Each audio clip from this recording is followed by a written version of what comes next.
Welcome to the Lindsay and Tony podcast, where we talk about spirituality, business, and life experiences.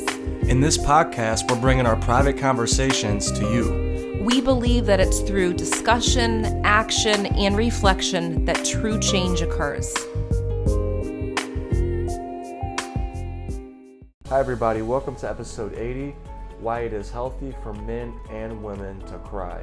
In this episode, we talk about the vulnerable topic of crying and why it's healthy for both men and women to release their emotion on a consistent basis and open themselves up to actually feel the full range of emotions of life. I hope everybody enjoys the show. Hi guys, welcome back. We're so excited that you're here. Today's episode is all about why it's healthy to cry if you're a man or a woman. And this is a topic that I feel like I'm definitely not an expert in, but I guess I'm experienced in the way that I should cry more. And I feel like, Tony, you have a lot to say about this too, because I feel like you're really good at showing emotions. Yeah, and I want this episode to work as something that can shift the way people think about this with men and women, because if you look at Lindsay and me, myself, we really are not what you expect in a man. Like, I cry a lot. Yeah, if we're sitting watching Oprah, I always share the story, he's crying before me. Right. I might feel emotional, but I feel like I look at him and then it makes me feel emotional. So it's actually kind of good to have that balance of have people in your life that they ignite something inside of you. Because for so long, I don't know what I thought when it came to crying. I felt like I didn't want to show my emotions, or I would rather hold it in so that people wouldn't think that they had to be there for me. You know, that type of thing when it came to tears. And there's so many things that we grew up with what we hear about crying. Right, and I realize there's different ways of crying too. Just because I say that I cry a lot, it doesn't mean that like I'm crying in victim mode and I'm like doing it for attention.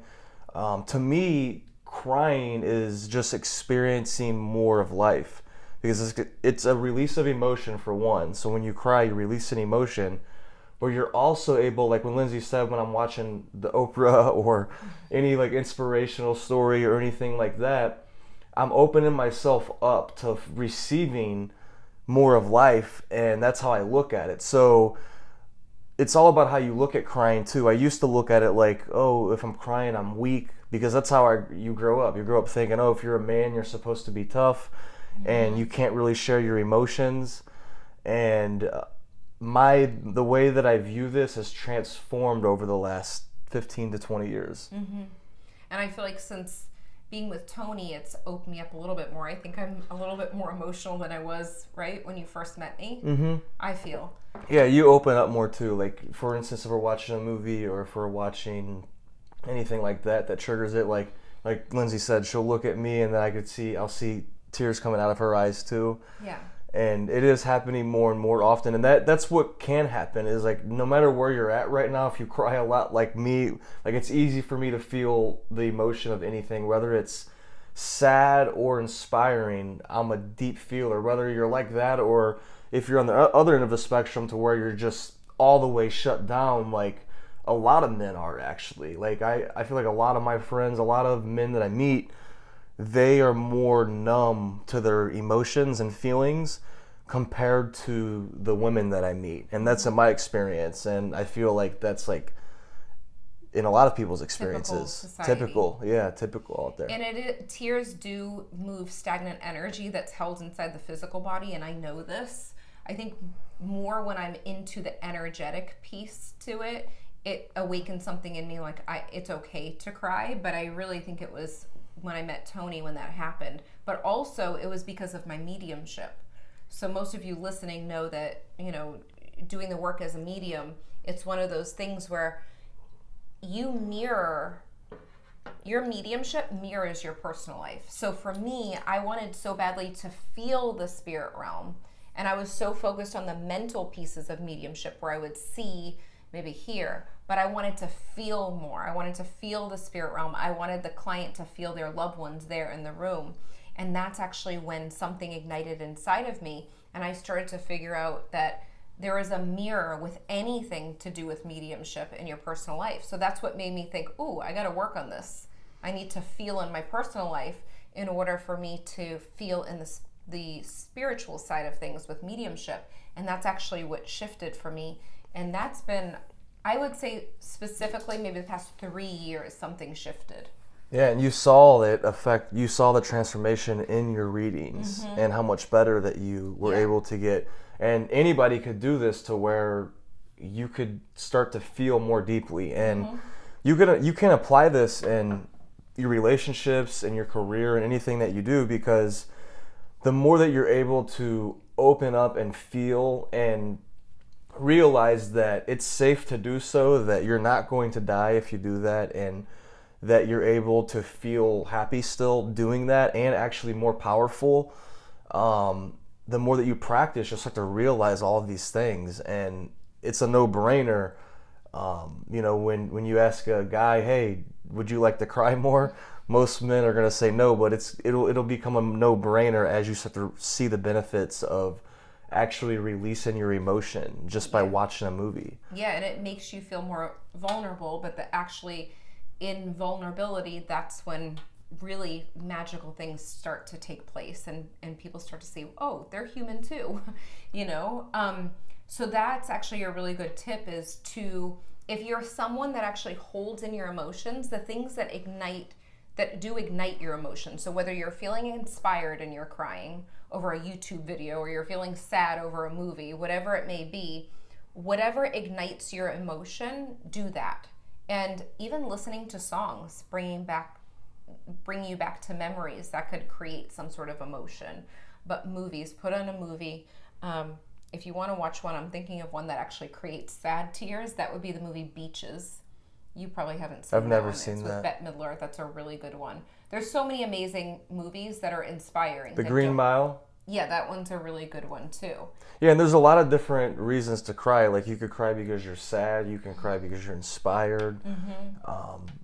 Really, I mean, a lot of different reasons. Because you're in fear. A lot of people cry for different reasons. And I don't want people to leave this episode thinking we're telling them to just go cry for no reason, or just to go feel that. My opinion is, I feel like everybody has a lot of stuff that they're holding in. And some of it is sadness, and some of it is fear, and some of it is all of that. And when we go and watch a movie that's sad, or when we go and watch something that's inspiring, I feel like it moves that energy. It does. To where that energy starts to come up. So pay attention to the thoughts that you're actually having and the memories that you're going back to as you're crying and experiencing these deep mental states. Because as you observe this and you allow it to flow through your consciousness, I feel like that's how we release unwanted energies that we don't want in our body no more. That's how we move through past turmoil, past sadness, and any traumas that we experienced in our life. That's so true. And it's so easy to go and be busy with everyday life and go on social media and scroll through Facebook or Instagram, where it distracts you from your own thoughts and your own emotions and things that you've been holding in. I think that's the one thing, like, the internet's an amazing thing, but I remember when we didn't have Facebook, I'm thinking, what was my life like like before that? But it's important to really build into your schedule, okay, this is my time to be off the internet and to actually feel and be alone. And I think when you have things come up in your life, whether it's a moment of sadness or a moment of joy, something ignites inside of you.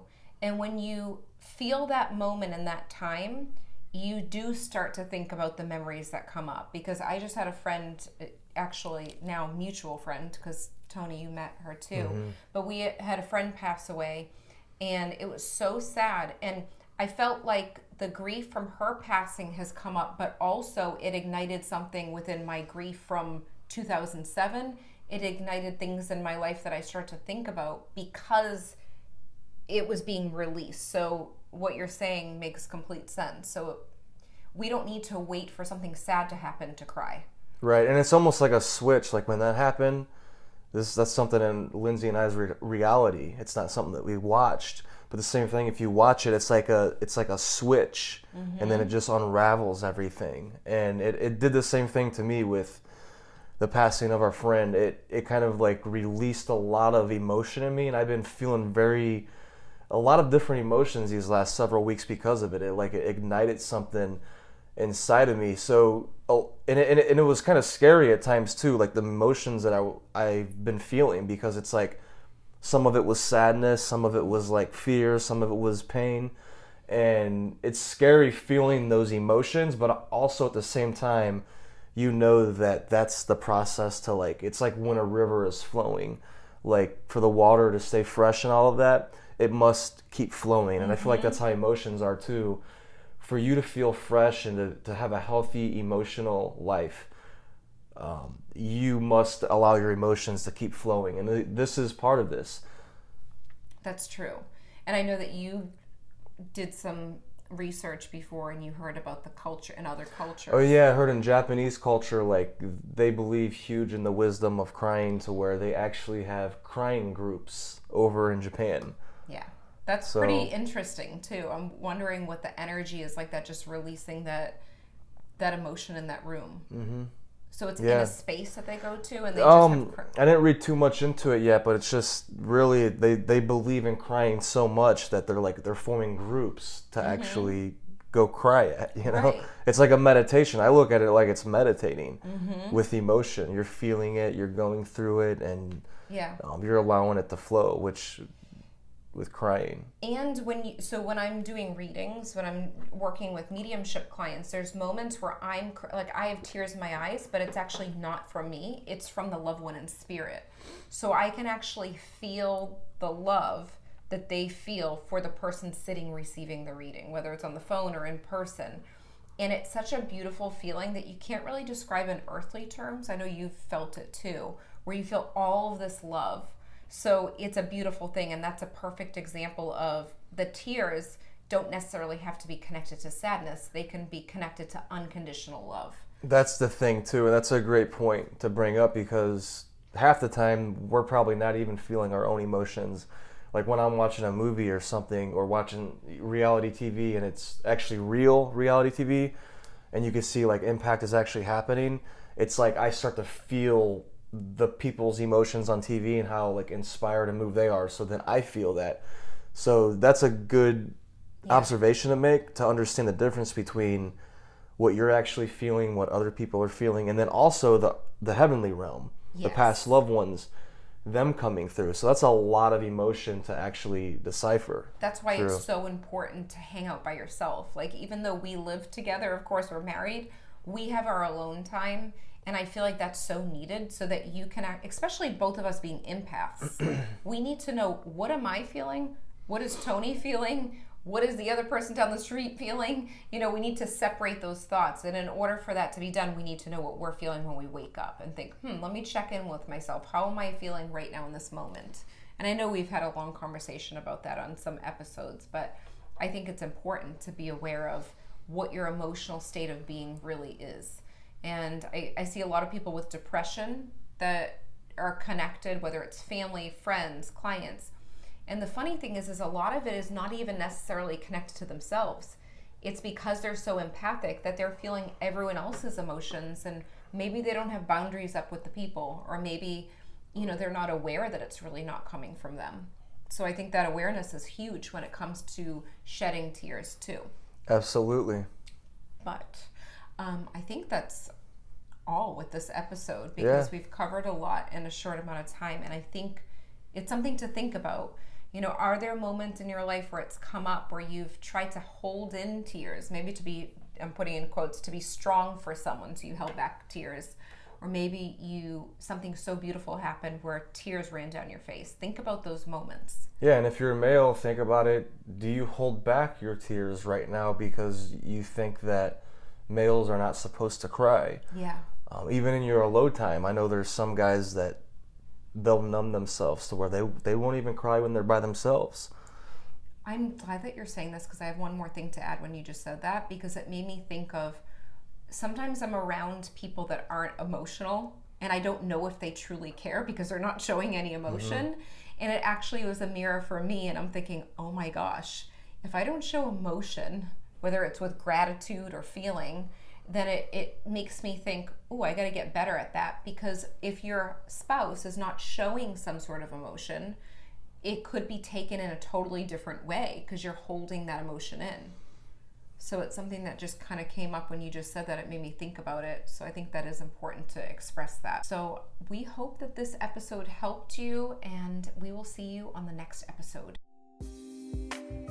We hope you enjoyed this episode as much as we did. If you liked it, leave a 5-star review on iTunes, and remember, subscribe to our YouTube channel too. If you can think of anyone else that would love this episode, share it with them right now on social media or email. And remember, getting results is a process of learning, applying, and reflecting. Stay consistent and continue to grow every day.